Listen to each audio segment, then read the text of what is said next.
pelajaran sains. Kali ini kita akan belajar yang lebih menyenangkan, maka saya berharap kalian masih semangat dan tetap belajar. Mari kita mulai dari sekarang. Selamat bertemu kembali dengan saya dan selamat bertemu lagi dengan pelajaran sains. Kali ini kita belajar untuk materi yang lebih menyenangkan lagi tentang jarak dan perpindahan. Oke, kita mulai dari apa itu jarak dan apa itu perpindahan. Oke. Jarak itu bisa diartikan sebagai panjang lintasan yang ditempuh oleh suatu benda dalam selang waktu tertentu dan merupakan besaran skalar. Nah, apa itu besaran skalar? Kita kembali ke materi kelas 7 di awal semester 1, bahwasanya besaran skalar adalah besaran yang memiliki nilai, namun nilainya tidak bergantung arah. Jadi kemana saja arahnya, itu nilainya selalu positif. Sedangkan perpindahan adalah perubahan posisi suatu benda dalam selang waktu tertentu dan merupakan besaran vektor. Lah, apa itu besaran vektor? Besaran vektor adalah besaran yang memiliki nilai dan arah. Jadi jika nanti itu searah maka akan dihitung positif, dan jika berlawanan arah itu bernilai negatif. Biasanya ke kanan itu positif umumnya, dan kemudian ke kiri itu negatif. Nah, kalau jalannya ke kiri kemudian yang kebalikannya ke kanan, maka justru sebaliknya. Ke atas itu biasanya dihukumi positif, dan kalau ke bawah itu negatif. Nah, oke. Mari kita amati animasi berikut ini untuk membedakan apa itu jarak dan apa itu perpindahan.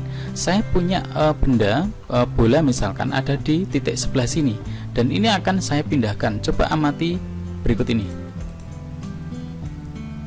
Oke, benda berpindah dari posisi ini kemudian ke posisi ini.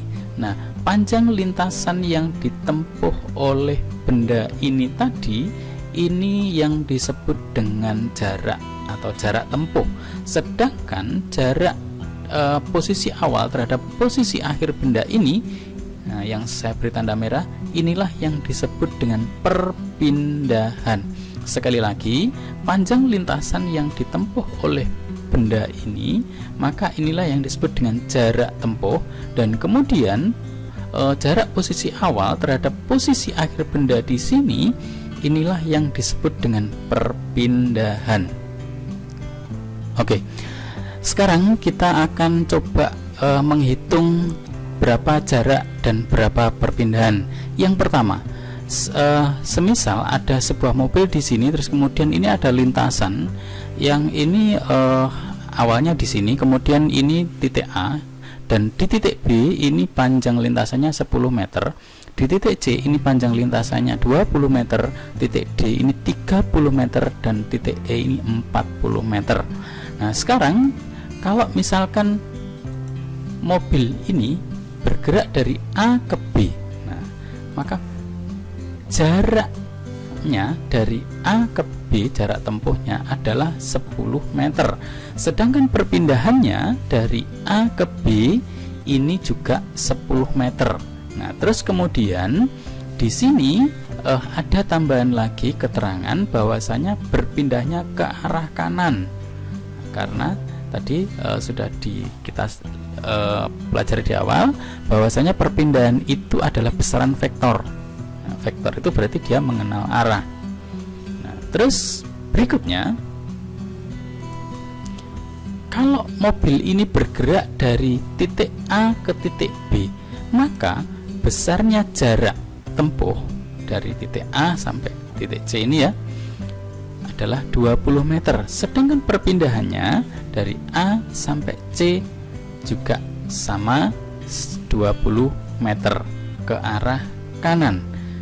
Berikutnya lagi, kalau mobil ini bergerak dari titik A ke titik D, maka jarak tempuhnya adalah 30 meter dan perpindahannya adalah 30 meter ke arah kanan.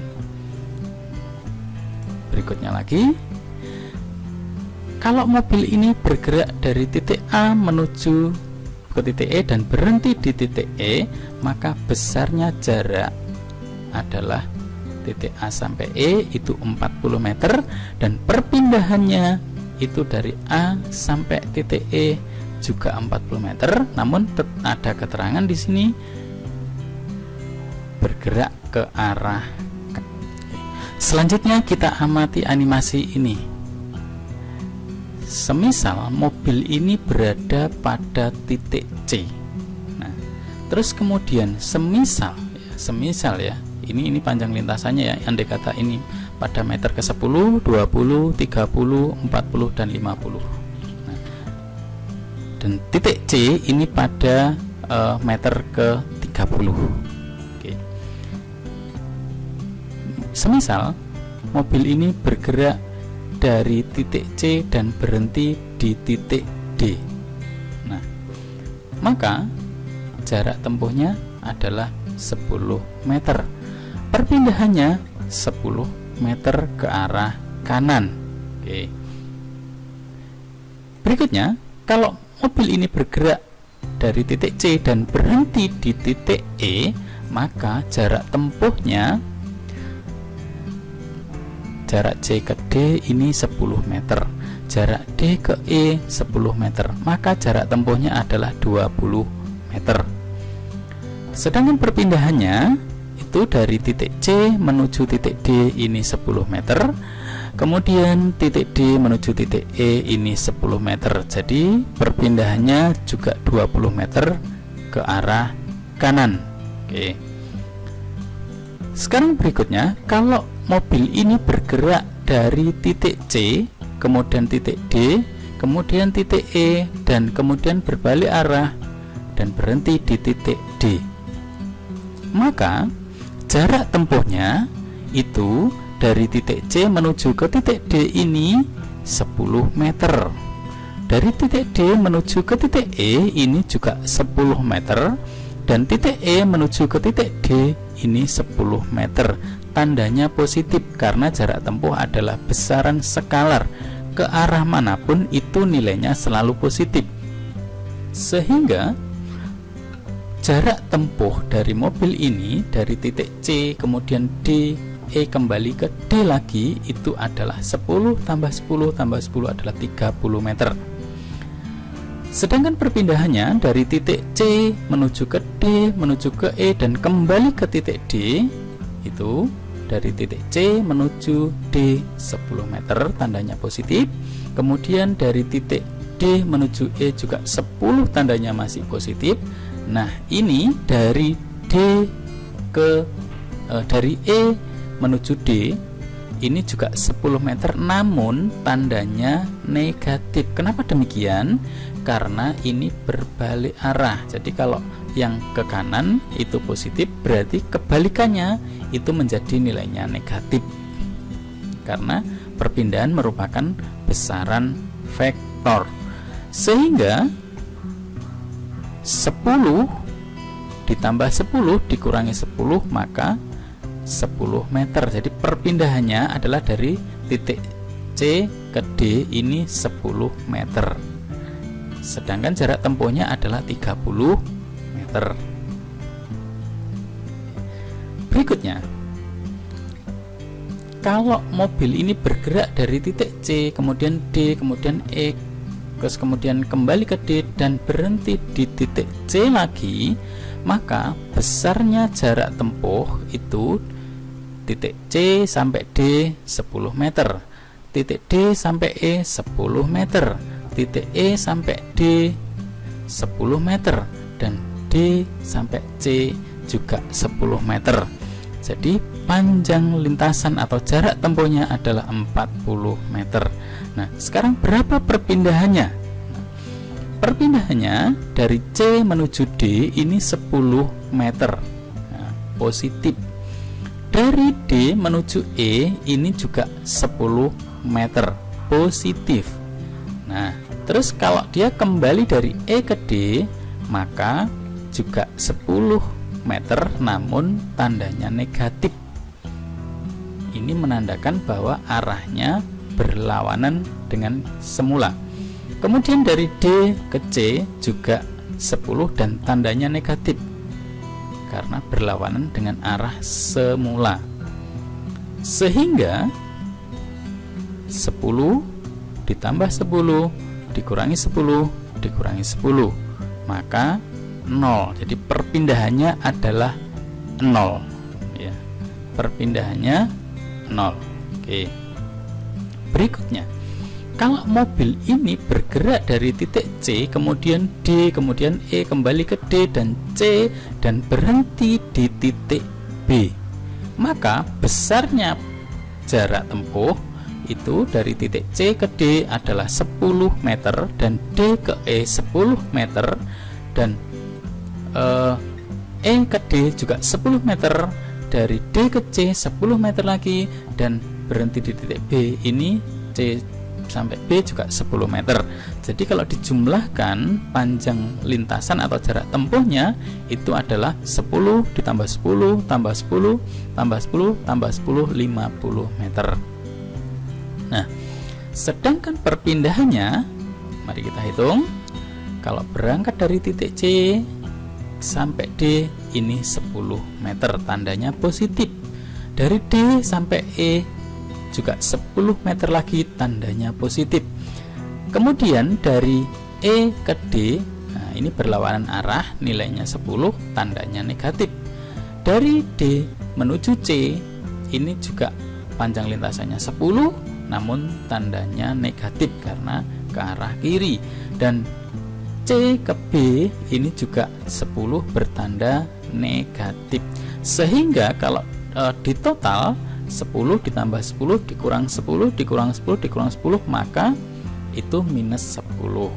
Artinya mobil ini bergerak ya, dari C menuju titik B ini berpindah sejauh 10 meter ke arah kiri ya, berpindah 10 meter ke arah kiri. Sekarang kalau mobil dari titik C bergerak ke D, kemudian E, kemudian D, C, B, dan berhenti di titik A. Nah, maka jarak tempuhnya tinggal menjumlahkan saja. Dari titik C ke D ini 10, dari D ke E ini juga 10, kemudian dari E ke D juga 10, dari D ke C 10, dari C ke B 10, dan B ke A ini 10. Kalau di total maka itu 60 meter jarak tempuhnya. Sedangkan perpindahannya dari titik C ke arah kanan bernilai negatif ke titik D ya. Kemudian ke titik E juga masih positif ya. Sedangkan kalau sudah berbalik arah dari E menuju D ini menjadi negatif. Kemudian dari D menuju C ini juga negatif ya. Kemudian dari C ke B ini juga negatif 10 ya. Kemudian dari B menuju A juga negatif. Sehingga kalau di total itu perpindahannya adalah minus 20 meter. Kenapa minus? Tanda minus menunjukkan bahwa ini berlawanan dengan arah semula atau ke arah kiri. Dan 20 ini menandakan perpindahannya adalah 20, dari C menuju A ini 20 meter. Berikutnya coba kita amati animasi berikut ini. Jadi mobil dari titik A dan kemudian akan berpindah ke titik C melewati titik B.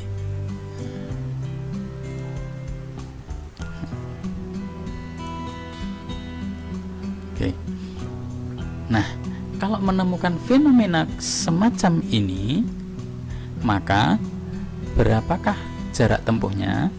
Jarak tempuh dari titik A menuju B itu 30 meter. Kemudian titik B menuju titik C 20 meter, sehingga panjang lintasannya adalah 50 meter. Nah, sedangkan perpindahannya dari A sampai C, kita kembali ke SD kelas 5 menggunakan rumus Pythagoras. Jadi mencari AC ini itu jarak A B dikuadratkan ditambah dengan jarak B ke C dikuadratkan. Jarak A ke B ini 30 meter dikuadratkan. Terus kemudian B ke C ini juga 20 meter dikuadratkan ya. Kuadrat dari 30 adalah 900 dan kuadrat dari 20 itu 400, sehingga akar 1300 itu 36,6, dan arahnya ke kanan kemudian ke bawah, arahnya ke kanan terus kemudian ke bawah, atau bisa dengan kata lain ke arah kanan bawah.